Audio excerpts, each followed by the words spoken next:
Happy Friday, everybody. Welcome to Fantasy Baseball today, June 19th. Frank Stanfield here alongside Scott White and Adam Aizer, and I've got a fun show planned for today. Every show is fun, I realize that, but this one is going over the top. I've got a Flashback Friday, I've got some sound drops, we're going to play a game, and best of all, we have Fact or Fiction, Adam Aizer edition, because today is Adam Aizer's birthday. Adam, happy birthday, buddy. Happy birthday.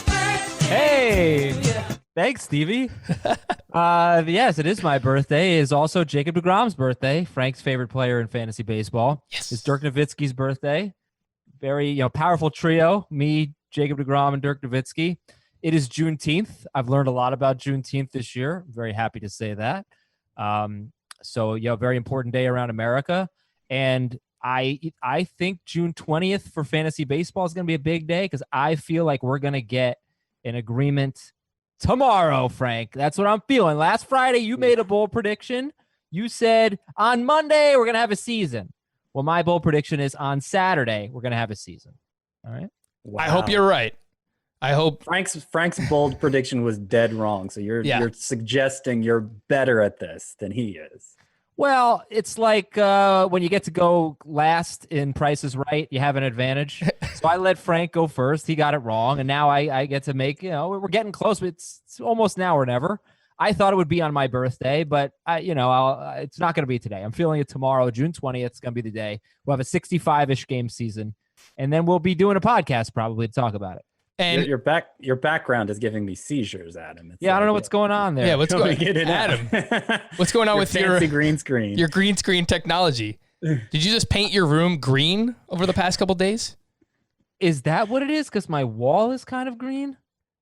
Yeah. I didn't paint that wall. This wall is hideous. I moved in here and we were like, oh, we're going to repaint all these walls. And we basically never did. This is an absolute... The people who lived in this house before me had dreadful taste. They have a green wall in here. It is disgusting. But it's never done this before. Yeah. I have an idea. I'll try to fix it in a moment, Frank. I need to know why you guys are both wearing San Francisco Giants. You didn't get the memo? No, it's really weird. San Francisco Giants Friday, duh. Yeah, we both look like diehard Giants fans. Neither one of us is. I guess we just both like wearing baseball gear. I've gotten weird looks before when I've worn a hat. Like I had the hat of 12 different teams or something like that. I'm trying to go for all 30. And you wear one and people are like, hey, I didn't know you were a Twins fan or whatever. And you're like, I'm not, I just like the hat. And you get the weirdest looks when you wear gear that doesn't belong to the team you're a fan of. Apparently you have a lot of gear from different teams too, Frank. Oh, I absolutely do. I have, of course, the Diamondbacks hats, but I do like the Diamondbacks as my National League team. I've described that before, but I do like just collecting some stuff. Like this is a Barry Bonds jersey. I have a Ken Griffey jersey. I have a Justin Upton All-Star Game jersey from like 2013. So I do just kind of collect memorabilia for players that I like, teams, logos that I like as well. And we did not plan this, so we decided to just roll with it. Let's go Giants. Probably going to be one of the worst baseball teams in 2020. We're going to be disappointed. All right, let's get things started off with this Flashback Friday. And I hope, Adam, that you were able to actually find an answer to this question. Because I want to know, what is the worst trade that either of you have ever made in fantasy baseball? I've got one ready. If you guys need some time to think about it, then I will go. Frank, you know what an Aizer trade is, right? Oh, so basically every trade offer you ever sent is a bad trade. For the other guy. For the other guy. Girl. So I haven't made any bad trades. I couldn't find one. I went back 4 years and I looked. I could find one trade that I made in 2016 on June 4th. I traded Ryan Braun for Andrew McCutchen. Ryan Braun had an 868 OPS rest of season. Andrew McCutchen had a 762 OPS. Braun was much better. 6 more home runs, 2 more RBIs, 10 more runs, 6 more steals. That's it. That's all I got for you. Did you learn any lessons from that trade, Adam? Absolutely not. Absolutely not. But I do have another trade that was made the day after. That might be one of the best trades that someone made. Would you like to hear that trade? Let's go. June 5th, 2016. Scott White makes a trade. He trades a pitcher who was 7-1 with a 3.33 ERA named Chris Tillman if we remember him. Oh, yeah. Trades him for Vince Velasquez and Freddie Freeman. Sorry to leave you hanging there. But that was the good. Freddie Freeman, that was when Freddie Freeman really became like one of the best hitters in baseball. After that, he had a 770 OPS at that point. And after Scott traded for him, he finished the season batting .330 with 25 home runs, a 1072 OPS. Which league was this? Podcast league.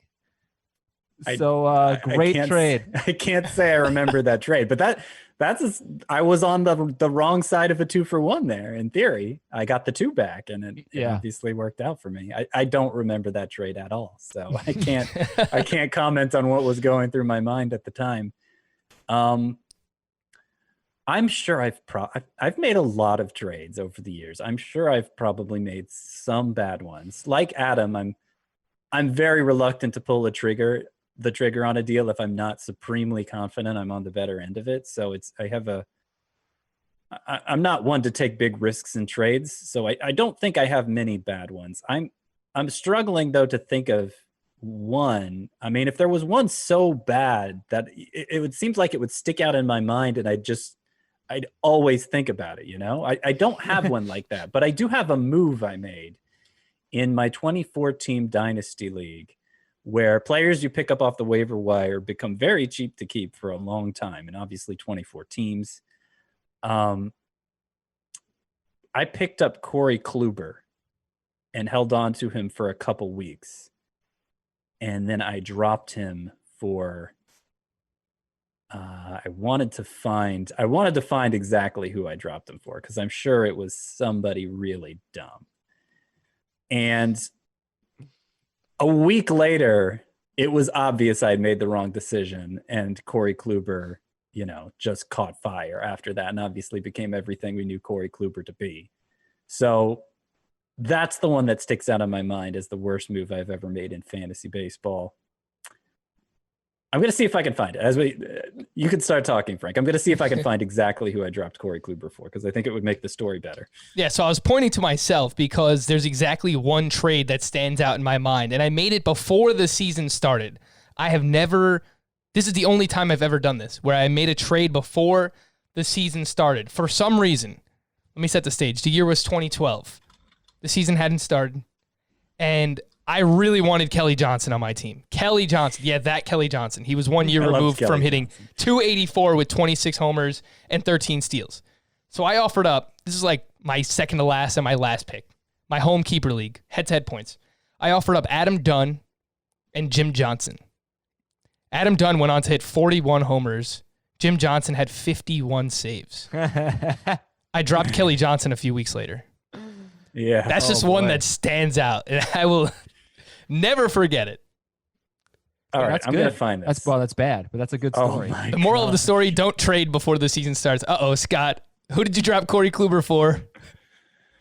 All right, so on May 1st, I won him for $5, which meant that would be his starting point for keeping him. I'd keep him for $6 the next year, $9 the next year, $14 the next year, and on and on.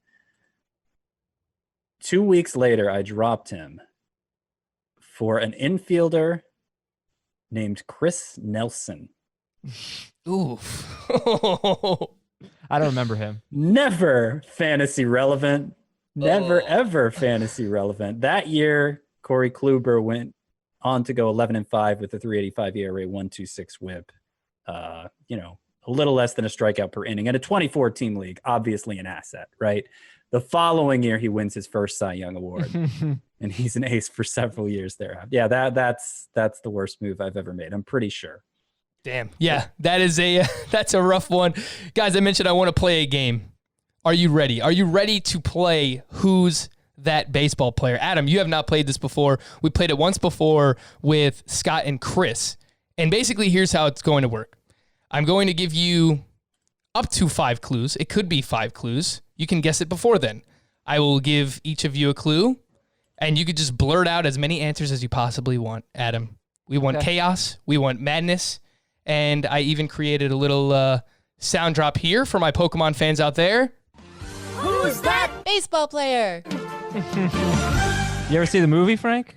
The Pokemon movie? Yeah. Of course. One that just came out? I tell you, my best friend wrote that movie. What? Yeah, he wrote it. Wait, which one? The Detective Pikachu? Yeah. Oh, no, I didn't actually see that yet. Oh, I thought you were yeah, talking you'll about the see it. animated movie. Yeah, But there were movies before that. I would like to watch it. All right, are you guys ready? Wait, who was that voice? Oh, that's my I know. fiance. I mean, obviously the sound was from the show itself, but Yeah. then baseball. Who was saying baseball player? Who's that baseball player?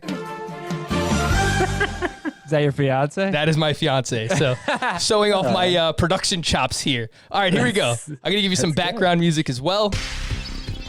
First clue for player number 1. I'm an outfielder who's hit at least 24 home runs 3 seasons in a row. Remember, you can just blurt out names whenever you want. Okay.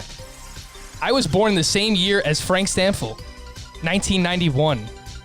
Aaron Judge. False. Despite a 3.7% walk rate in 2019, I averaged 3.4 fantasy points per game, tied for 16th among outfielders. Oh my goodness. Same here. Okay. Eddie Rosario. Boom! Yeah. Damn. Eddie Rosario. Adam left in the dust on his birthday. Why Only isn't, round 1, dude. Give me a break. I never played before. why isn't there more love for Eddie Rosario? Is it just... I have a theory. I'll present it to you guys and you let me know what you think. I think it's because he goes right around Nick Castellanos and right around Marcell Ozuna, and he's not really dissimilar from them. Like, he doesn't really do anything much different than those guys. So I think he just kind of gets lumped in with them. But he's a very good player, and I don't know that we give him enough respect, Scott.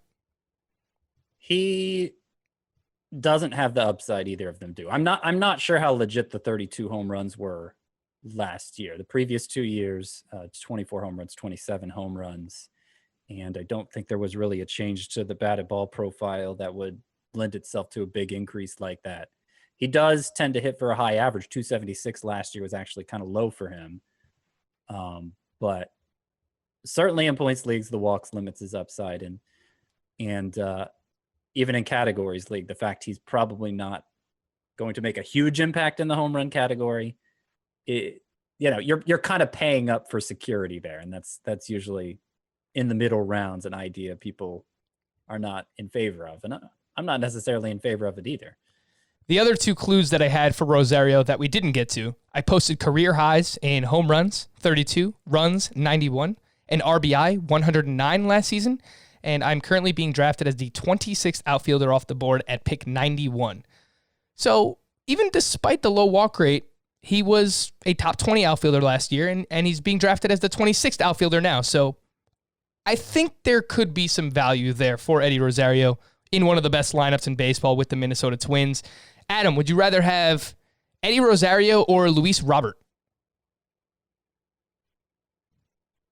Eddie Rosario, but he's streaky and he's annoying, and he hit 11 home runs in his first 23 games. His last 114 games, he had a 759 OPS, and he hit 21. Like, he did hit a decent amount of homers. He was on pace for 30 homers in 162 games, but just like, he doesn't walk. He's always a low OPS guy because of the walk rate. Yeah. The OBP is not obviously not good. But 11 home runs in his first 23 games and only 21 rest of season. Like, he's good. I like him more in Roto. He's not really someone I look for in points leagues. He'd have to be my third outfielder. Fair enough. Are you ready for round 2 of... Who's that baseball player? All right, here we go. Player number 2. Your first clue. I am a career 293 hitter. Aaron Judge. False. Okay. From July 1st on last season, my 23 home runs were tied for 5th most in baseball with Mike Trout. Paul Goldschmidt. False. I am the same age as Adam Aizer. Oh, Whoa. guy. Old guy. Career 9. Nelson Cruz? No, he's older than that. False. All right, old guy. Despite being a top 10 first baseman in both roto and head-to-head points last season, I am being drafted as the 15th Jose first Abreu. baseman off the board. No. It As is the what not. first baseman? 15th. It is not Jose Abreu. Carlos Santana. It is not Carlos Santana. Yuli but Gurriel. Yuli Gurriel is Ah. correct.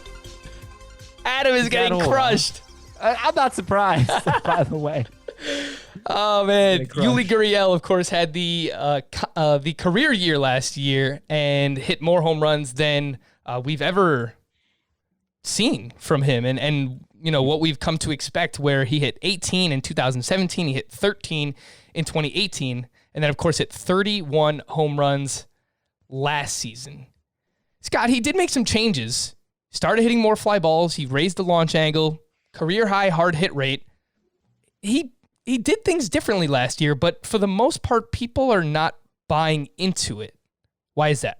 Yeah, I'm not really buying into it either. So he hit, what's the best way of breaking this down?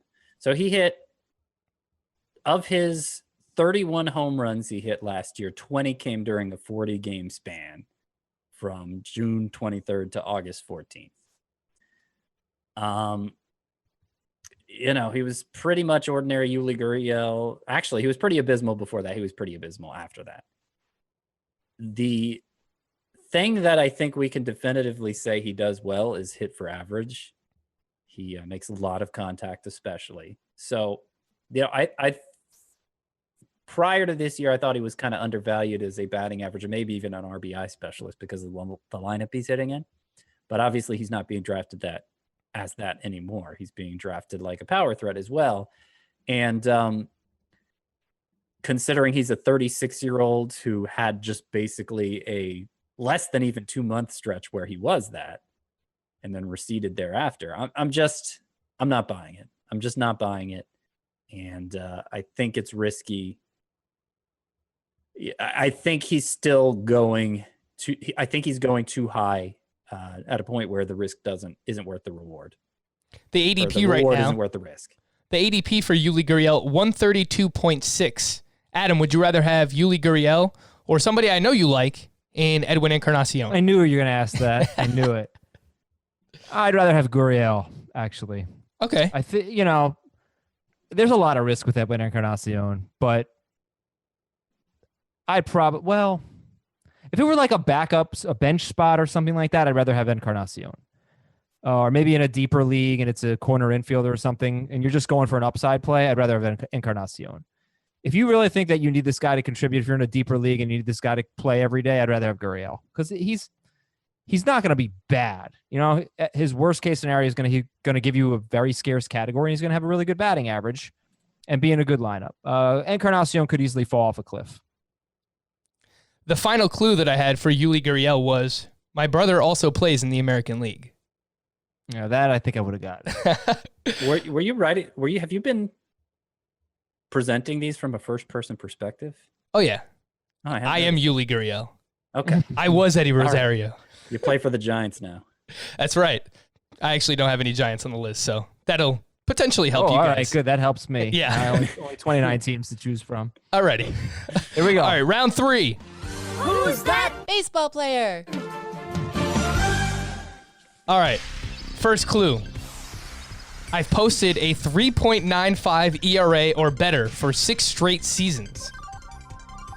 Old guy. Lance Lynn. False. I received my bachelor's degree in economics from Dartmouth College in 2012 and am nicknamed the Professor. Who'd you say? Kyle Hendricks. That is correct. Yeah. How did you? What? I did not think that the Dartmouth College would help anybody. He seems like such a smart guy to me. I don't know. That is wild. Great job, Adam. Yeah.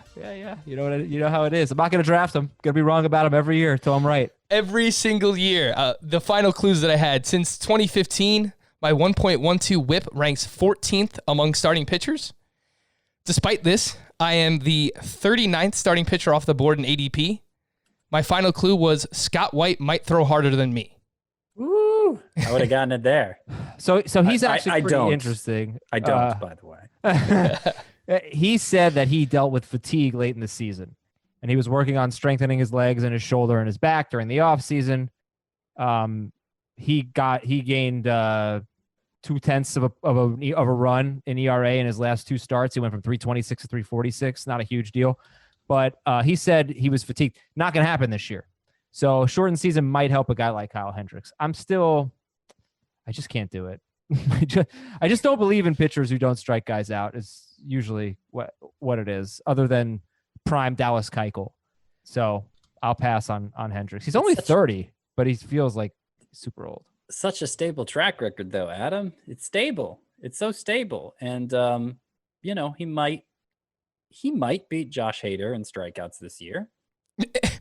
He might. Yeah, won't beat him in whip or ERA, but not by much. Yeah, I mean, I feel like the Cubs never let him pitch that deep into games, so his win potential is stifled. He won 11 games last year. And last year there was this weird turn where he became not much of a ground ball pitcher. So his Sierra and xFIP were both much higher than before, even though his ERA was about the same. So I don't know. I if that trend continues, if he continues to allow more fly balls in this environment, then I do worry there's some downside here that's being underexplored. I'm not a big fan anyway, because I mean, I basically have my pitching staff built by the time he goes off the board, and I don't want to settle for his limited strikeout ceiling. Yeah, and not only did he give up more fly balls, he also gave up a career high hard contact rate, and he was terrible third time through the order. So I do see some things for Hendricks that could go wrong. Scott, do you think there's any chance, you mentioned that they don't let him go deep into games? That might be because he struggles third time through the order, but they also have a new manager now in David Ross. So any chance that could help him go deeper into games? It's possible. Yeah. Yeah, it feels like Joe Maddon's been gone for a long time already, but I guess he was with the Cubs last year. It's possible. It's possible a different manager will handle him differently. Is he bad third time through the order? I don't know. He was last year, 5.75 ERA. Yeah, I mean, all pitchers are worse third time through the order, but that does sound particular. What's the career? I don't want to slow the game to a halt here, but I'm not finding it very quickly. Okay, here it is. No, that's not it. I just have offensive. So I'm very interested in this. That's the good news. I'm willing to wait. Third time. Okay, so first time opponents have a 635 OPS against him. Second time 641. Third time 715. That doesn't sound so bad. 715. So maybe it was just last year. So yeah, there could potentially be something there. But I'm with you, Adam. I typically don't draft him, but it seems like he does outperform his ADP every year. Like, doesn't have a lot of upside, obviously, but he's a good stabilizer. That's what I'll call him for a fantasy rotation. If you took some risk early on and he's your SP5 or whatever it might be, I think that he's a good person that can stabilize that. Are you ready for player number 4, Adam? You crushed the last one. Let's do it. I'm the professor now. Actually, last one should have been worth more points than the 2 I got. Like, you should, like, the last clue, if you get it on the last clue, it should be 1 point. Second to last, 2 points. Third to last. Love it. Like, Oh, you sure you want that? Because that, that would mean you guys are tied now. Okay. Fine with me. Who's that baseball player? Don't hear me complaining. It's a better game that way, I think. Let's All go. right. Player number 4. I am a former first-round pick for the Atlanta Braves. Oh, come on. Are you kidding me? To the surprise of many, I was one of 24 pitchers with 200 strikeouts last season. Mike Minor. Dude, get the hell out of here, Frank. I played for the New York Knicks in 1994. Why don't we have a question like that? Well, you wait and see. There, that might be the 5th player. All right. Patrick Ewing. Oh, man. But it was so long ago, I didn't think that it really mattered, right? With Mike Minor. That means you're Mike Minor back when he was a Brave. You're getting crushed now, Adam, because you got on the second clue. So Yeah, that was biased. no wonder How many why. points is the second clue worth? No wonder why Scott knew what he was doing. He introduced that as a possibility. He's like, yeah, I'm about to get this next one. I wanted to put more pressure on myself, basically. All right, the final 3 clues I had for Mike Minor. I was out of baseball for both the 2015 and 2016 seasons. Despite finishing as a top 25 starting pitcher in 2019, I am currently being drafted as the 44th starting pitcher off the board. Last season, I pitched in a park, and this year I'll be pitching in a field. That's a good one. And he was bad in that park last year. 4.31 ERA, 11 homers, 2.99 ERA on the road, but 19 homers in 20 more innings, but still 8 more home runs. So I don't know if there's much to that. Could just be a 1-year thing. I liked Mike Minor. Like I was a little slow to get on the Mike Minor bandwagon, but I thought he had some pretty good stuff. I do think that a 1.24 whip is very alarming. Very alarming. It's really hard to have a 3.59 ERA with a 1.24 whip, I would say anyway, especially with still under a strikeout per inning. So, yeah, he made a change to his arsenal, a pretty significant one last year. Developed a changeup. He had thrown a changeup previously, but it was a lot better. He used it a lot more, and it seemed to help his fastball play up. It makes sense that he took a step forward as a swing and miss pitcher, but he still wasn't like a great swing and miss pitcher. He still had less than a strikeout per inning. He got 200 over the course of the season, but he was still less than 1 per inning through a lot of innings. And, the ERA predictors are all unkind to him. The most favorable is xERA, which pegs him at 391. But FIP is 425, xFIP 460, Sierra, that's probably pretty bad too. I don't see it here. 427. No, 451. So yeah, bad. I want to believe in Mike Minor, but if I'm being intellectually honest, like that would scare me away from most other pitchers who achieved like that. Yeah, I want to know what you guys think of this. Mike Minor had a 3.59 ERA. He was 19th in points. He was 23rd in Roto. That was his fantasy finish. 3.59 ERA, 200 strikeouts in 208 and a third, 1.24 whip. But you break down his year, 2.40 ERA in the first 3 months, 4.99 ERA in the last 3 months. So I think a lot of people would say like, well, that's, he's not that good. But if you took a different sample size of 2018 post All-Star break and then the first half of 2019, you're talking about 170 innings with like a 2.70 ERA. So he was doing this. He had this amazing first half, 8-4 with a 2.40 earned run average, and that was backed up by what he did after the All-Star break in 2018. So it seemed kind of legit. And then he goes out in the second half and he has a 4.99 ERA. So is there a chance that hitters started to figure him out from the previous second half and the first half of last year? Is there something that they figured out during that time that helped them, perform better against him? I mean, based on that 4.99 ERA, I mean, that's not a startable fantasy pitcher over the final 3 months of the season. I'm sure a lot of people still used him because of how good he was in the first half, and they were hoping for him to get back to that point, but it's pretty troublesome. I'll add that nobody really seems to believe in the year Mike Minor had. He's not being drafted at that production level. So I actually do draft him from time to time, but usually as like my 6th or 7th starting pitcher, as opposed to somebody, because he just fell, as opposed to somebody I'm really depending on.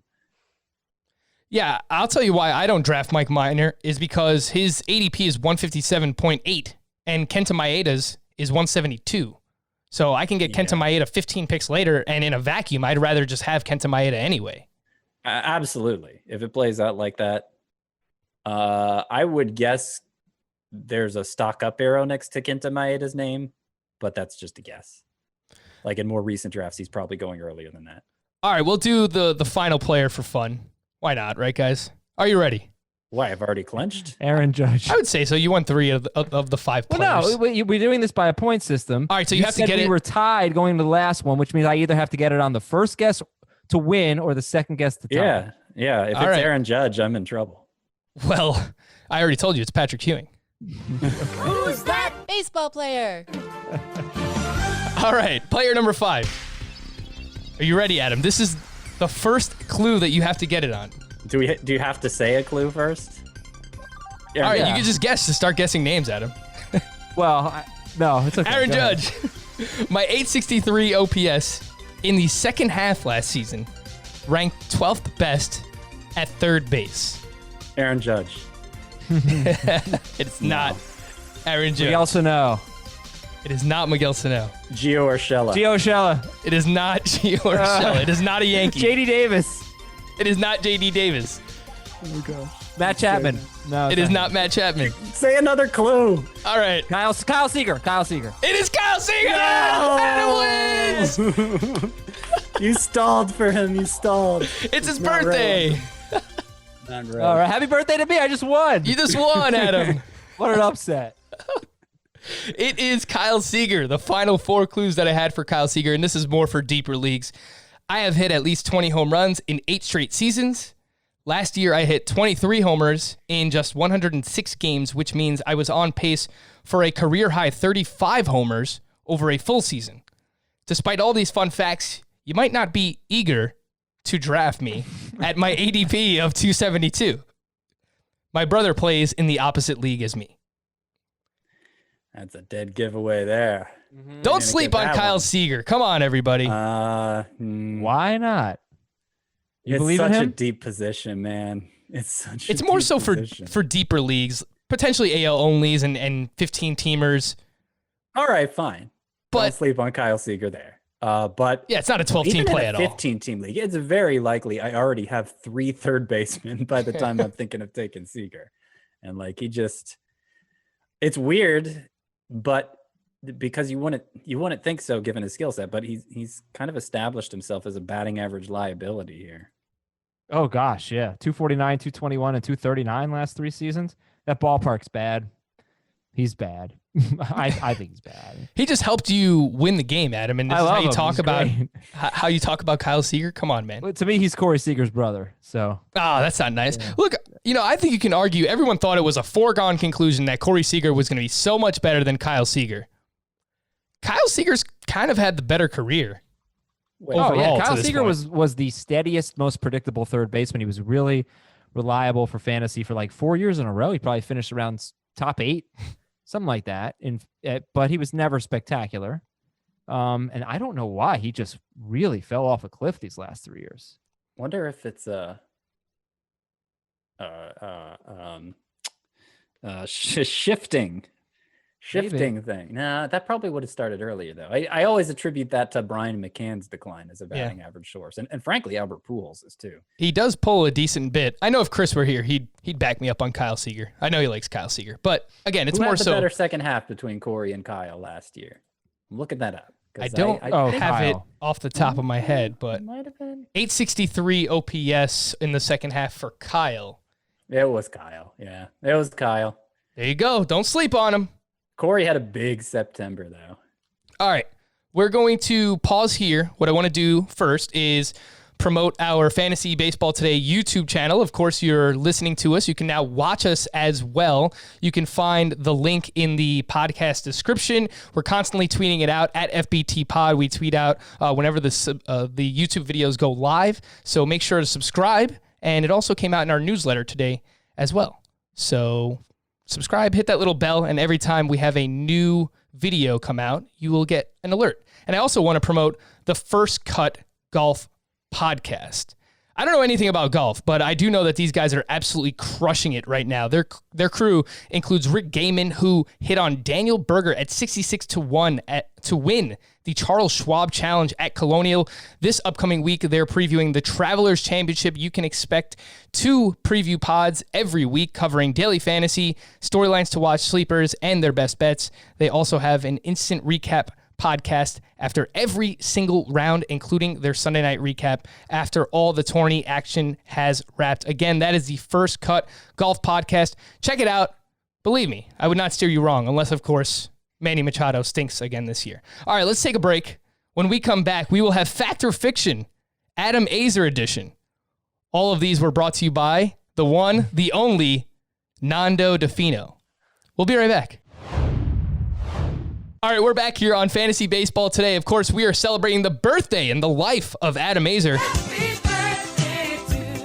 Yeah, so I figured, why not? Let's do a little Fact or Fiction Adam Aizer edition, and I have all of these courtesy of our good buddy, Nando DeFino. What we're going to do is, I'm going to read this. Scott is going to predict whether or not it's fact or fiction, and then Adam is going to tell us whether or not it's actually fact or fiction. Do you know the answers, Frank? Because if you don't, you should guess as well. I have no idea, so I will guess along. All right, first up. Actually, I know the answer to this one. The man who introduced Adam to his wife was not included in his 7-man wedding party. What do you think, Scott? That is a fact. That is a fact. It was Nando, right? Yes. Okay. Like, that doesn't give you entitlement to be at my wedding party. It was like my brother, my cousin, my brother-in-law, and my best friends from childhood, basically. Wow. That's already a pretty big wedding party. Yeah, it was not small. Nando's not one of your best friends, Adam? Come on, man. He is. Frank, don't get out. Don't be like that. All right, next up. Adam Aizer once dated a woman who had a movie made about her life. That sounds like a fiction. I don't know. Adam's got a grin on his face. I'll say fiction as well.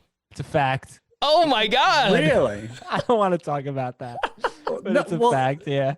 Is the movie like a known movie? No, but it has like big name actors in it. It just Wow. flopped. Well, we have to know what the movie is at least. Oh. Never. No. Can you tell me privately? Yeah, I'll tell you. Oh my goodness. All right, Adam Aizer can name all the dates associated with the horoscope zodiac signs, start to finish. I'm sorry. I was still thinking about the last one. You're going to have to repeat that one. I'm sorry. Adam Aizer can name all the dates associated with the horoscope zodiac signs, start to finish. I feel like Adam owes it to the audience to say the movie, but this one is a fiction as well. Well, it's the first fiction, I guess. I'll say fiction.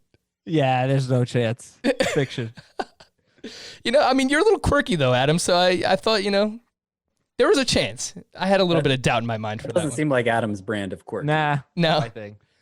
Adam Aizer joined a gym specifically so he could do a leg workout he saw on YouTube that claimed to give him more power in kickball. I think that one's a fact. I think it's a fact. I'll say fiction. It's a fiction. Come on. I don't go to the gym. But Give you me a used to break. play kickball, and it was really intense from the way you talked Oh, about I it. loved kick. I miss it so much. It was the best. It wasn't really that intense, but it was so fun. But no, Like, I did nobody not could do ever. leg You said workouts. nobody could ever get a hit, right? And the only way to get on base was bunting. I Oh, don't yeah, even that's know true. exactly how that works. That's the true, really actually. like big, powerful people could just kick the ball really hard and really far and get hits. Otherwise, bunting was the best way to get on. Yeah, Yeah. You were a bunter. I was You didn't- I was a bunter, or like I could slap a single opposite field. A You bloop didn't want single. that training regimen that would make you. Dude, the gym and I are not friends. We never have been. All right, fair enough. Adam, I played in a competitive dodgeball league last year. So if you ever want to move sure, down that to the was fun. city, I'll get you involved. I would love to. That'd be fun. Yeah. The second time Adam hung out with the woman who would be his wife, he spent the time largely under a beach umbrella playing with his computer. That sounds like a fact. It seems too. It doesn't seem creative enough to be fiction. I think it's a fact. I'll say it's a fact.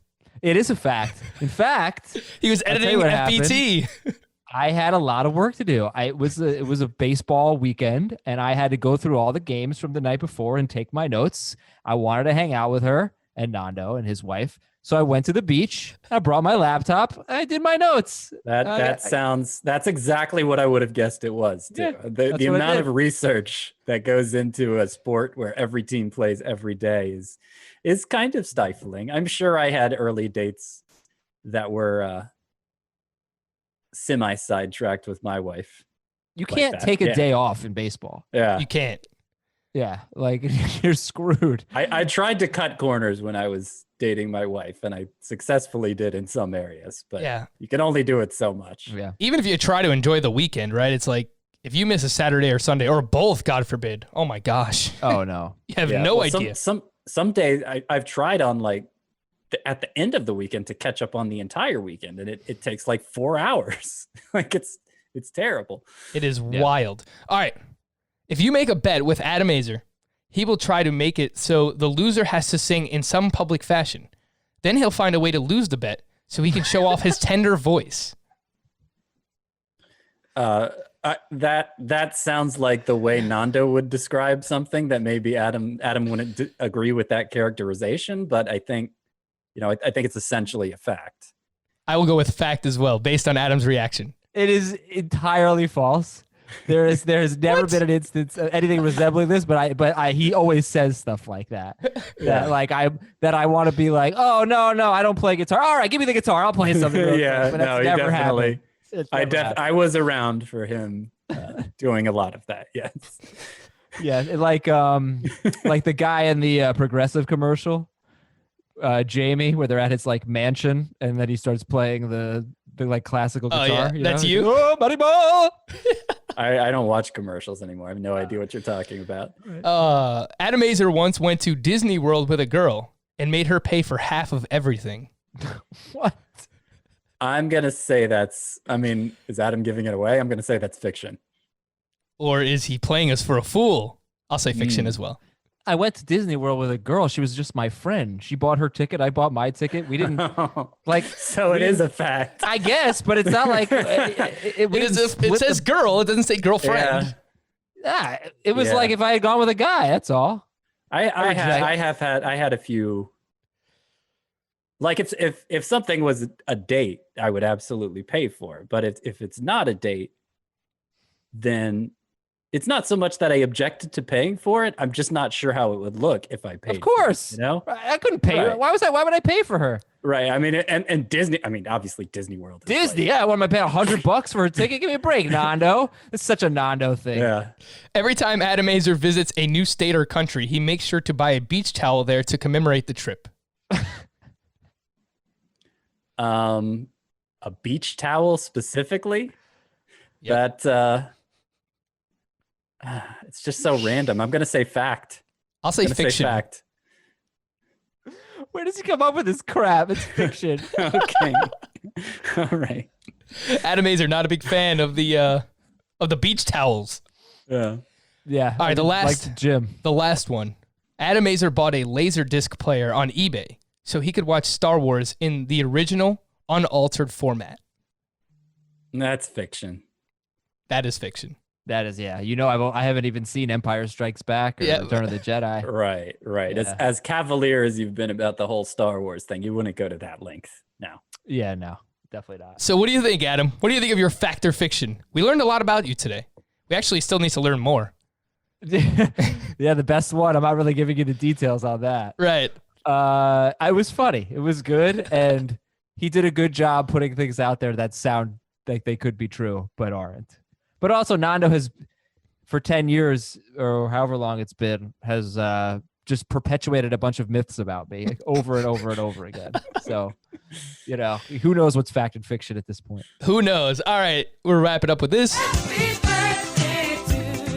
All right, I just want to say, hold on. What do you got? I was supposed to get Anthony's Coal Fire Pizza tonight. That was my goal. Meatball and ricotta pizza and chicken wings. They have that up in New York. They do. They have it. I actually had it the day of my wedding. They have it in White Plains. They had it right by the hotel I was staying at in White Plains. So we had it for lunch. They are still closed. I don't know why they have not opened. So I was all excited the entire week. I was like, yeah, we're getting Anthony's. We're getting Anthony's. Check today. They have not opened. That is unfortunate. I do not know what I'm doing for my birthday. I think I'm going to order a different pizza, which is 25% as good as Anthony's. Very disappointed, Frank. Is Anthony's like even in New York, which is supposed to be like the pizza capital of the world, like Anthony's is still considered? I don't know though, because Adam lives is. in not the city. But I've lived in the city, and the pizza out in Westchester is terrific. Anthony's is as good as any New York City pizza like private place I've ever been. I actually don't like Anthony's that much. What does that say about me? Have you ever had it, Frank? I have not had Anthony's, no. But meatball and ricotta pizza. It's just, and it's like really crispy. It's so that's good. the one I usually get it's the meatball and ricotta. And the wings, I like the wings. Wings are great. Yeah. If you're ever in Queens, Adam, I'll take you to a real pizzeria. Roses. I'm down with that. I love pizza. I mean, have you ever had Roses? No. Upside down Sicilian, man. The sauce on top of the cheese. It's ridiculous. That sounds good. So good. All right. Thanks again to Nando. Appreciate it. Helping me do my job for the day. It's the first thing I texted him in the morning. Hey, Nando, can you help me out with this? And of course, he came through like he always does. Emails, fantasybaseball@cbsi.com. This one's from Brian. Hey, guys, help me narrow this group to 3. Frankie Montas, David Price, Madison Bumgarner, Zach Gallen, Corey Kluber. Does not say what format. Montas, Price, Mad Bum, Gallen, Kluber. Pretty easy. Montas, Gallen, and Kluber. Yeah, I already responded to him off the air, actually. I wrote him an email back. That was one of the easy ones that even I could figure out. So Now the whole audience benefits, though. Right. I would I wanted to say Price, but I can't go that far to take Price over Kluber. So I agree. I'll go Montas, Gallen, and Kluber. This next one's from Scott in Rochester. Lost Trey Mancini for the season. Commish is opening waivers next season. Does he know next week? Next week. Does he know something we don't? Need a first baseman. Best available are Miguel Cabrera, Albert Pujols, Justin Smoke, Brandon Belt, G-Man Choi, Eric Thames, and Howie Kendrick. Not really a great group there. I think it's Miggy. Just hope that weight he lost. Well, hope that he kept it off. Really? I like Justin Smoke here, Scott. The universal DH should help him. Great ballpark. I still don't think he's on Smoke. I still don't think he's going to play every day because they have Jed Jerko. I'm imagining a platoon between him and Smoke. Jed Jerko. Good Nando impression. Nando's favorite player. Speaking of which, didn't you get stuck with him one time, Scott, because you were trying to... Yes. Yes. You were trying to outbid him, bid him up? Yeah, that story is chronicled in my 20-year retrospective of playing fantasy baseball. But yes, I thought I had Nando pegged. Like when he likes a player and will go to all lengths to get him. And Jed Jerko was his guy. And frankly, 24 was way too much for Jed Jerko already. But I thought he wasn't going to back down. And I think I was kind of flaunting it as the bidding was happening. And he was intentionally trying to teach me a lesson there. And I still finished fourth, I think, or maybe even a little higher. But yeah, I'd already spent like 120 combined dollars on Mike Trout and Miguel Cabrera, who were the obvious top two players that year. I was trying like an ultra studs and duds approach. So I had to be really careful with my money from that point forward. I couldn't go splurging on Jed Jerko at a value Nando wouldn't have even paid. So you spent up for a dud. I mean, you still went with your studs and duds. You just paid way too much for Jed Jerko the dud. And I didn't even, it's not like I really even wanted Jed Jerko. I just wanted Nando I just really wanted to stick it to Nando, and he stuck it to me. All right, Adam, what do you think? Miggy, Pujols, Smoke, Belt, G-Man Choi, Eric Thames, and Kendrick. Adam? Kendrick. All right, so three people on the show today, three different answers. You got Kendrick, you got Miggy, you got Justin Smoke. Take your pick. This next one comes from our Apple Podcast reviews. Continue to send in some 5-star Apple Podcast reviews. Drop a question in there, and we'll be sure to read it here on the air. This one's from Schwanky Man, 17, 12-team league, drafted before the pandemic hit, and we have already decided that no matter what happens, we are not having a season this year. As a result, our draft is just rolling over into the 2021 season. Are there any changes / new rules that could go into effect this year that could affect next season? If so, what should I do?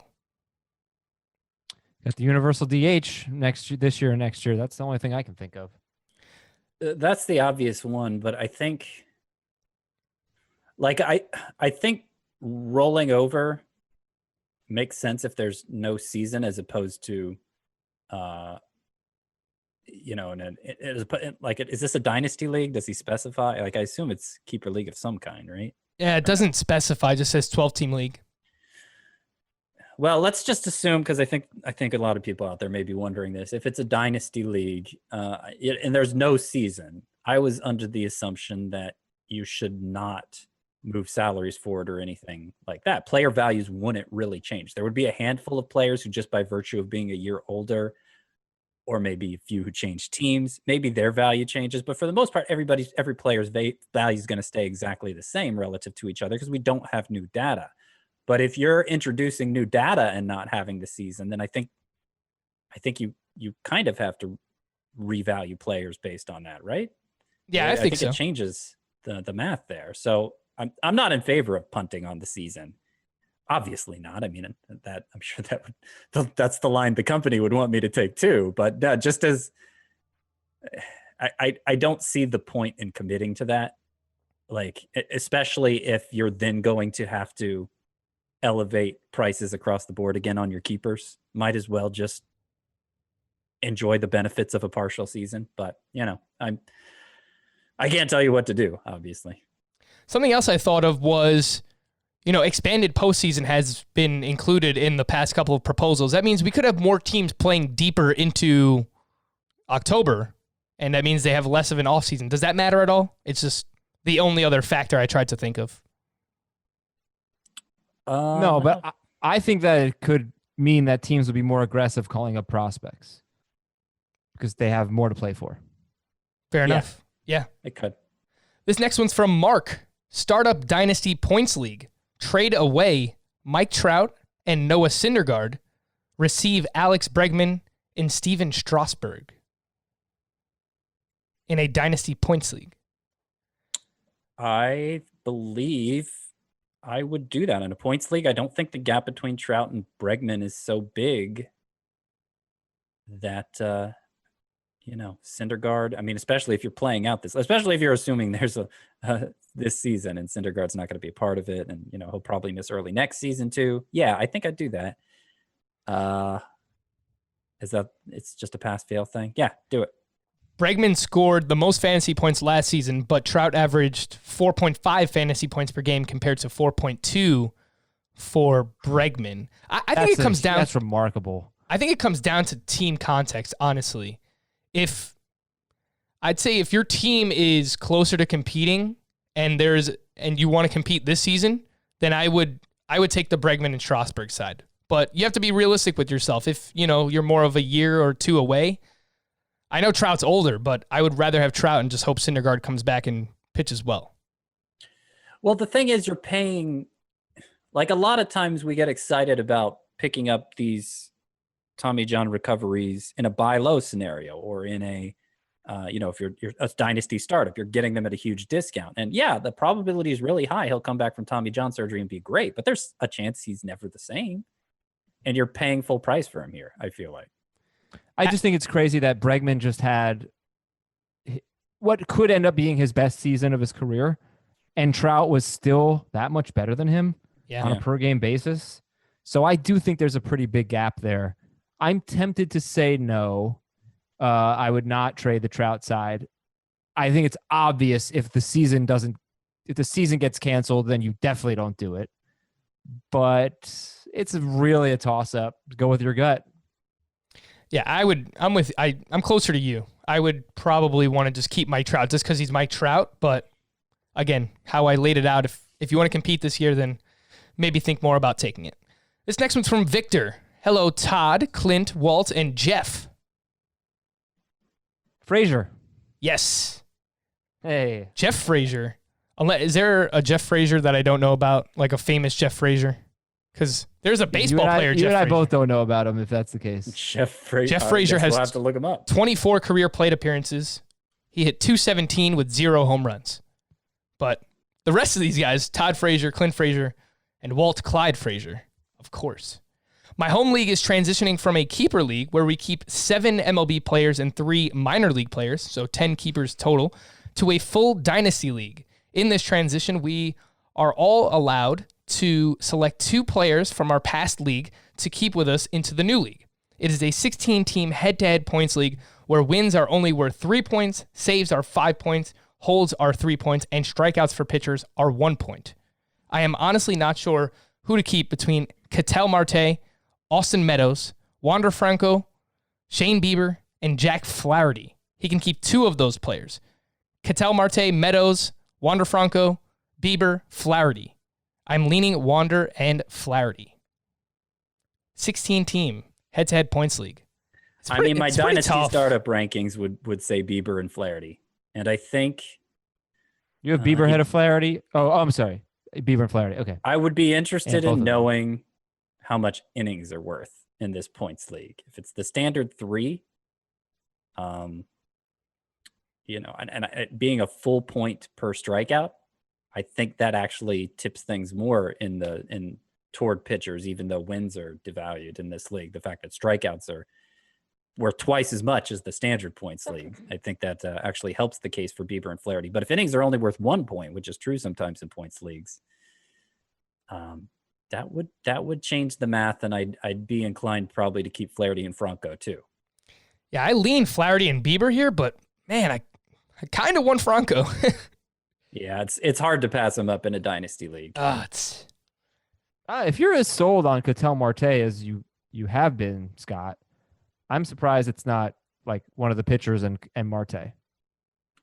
Well, look, I actually think I have Franco ranked last of this group in my dynasty leagues. They're all great keepers, but you know, it's difficult to come up with one size fits all dynasty rankings, of course. And I think in varying formats, it would make sense to rank Franco the highest of the hitters. Adam, where would you go here? I would go Flaherty and Franco. I would go Bieber and Franco. And I'm going final Bieber answer. and Flaherty, unless innings aren't worth 3 points apiece. Fair enough. The final one for the week. Not really a question, but I thought it was an interesting email.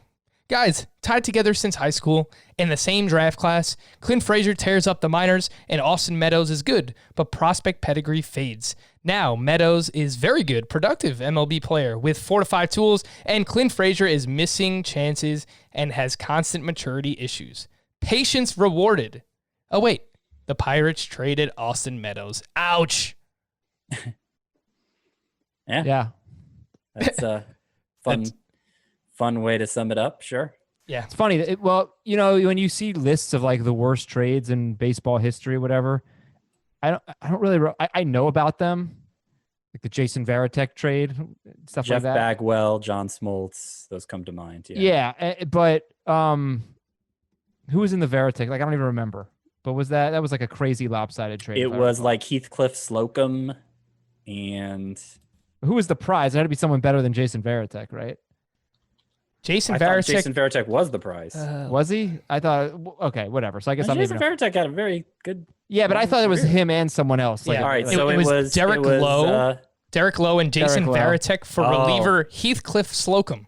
Yeah, That's Lowe pretty and bad. Varitek for Heathcliff Slocum. Yeah, that's pretty bad. But like Yikes. now, I know I will always think of the Chris Archer trade. It's the worst. It's bad. I mean, look, Tyler Glasnow could get hurt this year and never end up putting together a career. It would still be bad, but it may not be historically bad if it basically just ends up being Meadows. But if Meadows and Glasnow, their careers play out like we expect them to now, and also Shane Baz hits as a prospect because he's become higher end since coming over in that deal. Yeah, it seriously might be the worst trade ever, except I guess, you know, you could point to like Babe Ruth, I guess, as a historically bad trade, but yeah, I mean, in modern times, that might be it might be the worst trade ever, honestly. Frazier, you know, it's just been an unfortunate situation for him. It's tough to crack the Yankees outfield. He's been promising enough when he's played. He's not done yet. He got really good tools. He's a talented player for sure. Like his bat speed is electric, and we were reminded of that early last season, the first 2 months. I mean, he was a waiver wire darling, but I mean, based on what I've read, he's like really not liked in the clubhouse. He does have maturity issues, like just doesn't really mesh well with everyone else. So it just doesn't seem like overall the organization likes him. And if those things are real, then maybe other teams don't want to trade for him either. So just keep that in mind. All right, guys, that'll do it. Happy birthday to Adam again. Woo! That's it for Scott and Adam. I am Frank. Thank you all for listening and watching on the Fantasy Baseball Today YouTube channel. We'll be back again on Monday, assuming we don't get an emergency pod over the weekend. Bye-bye.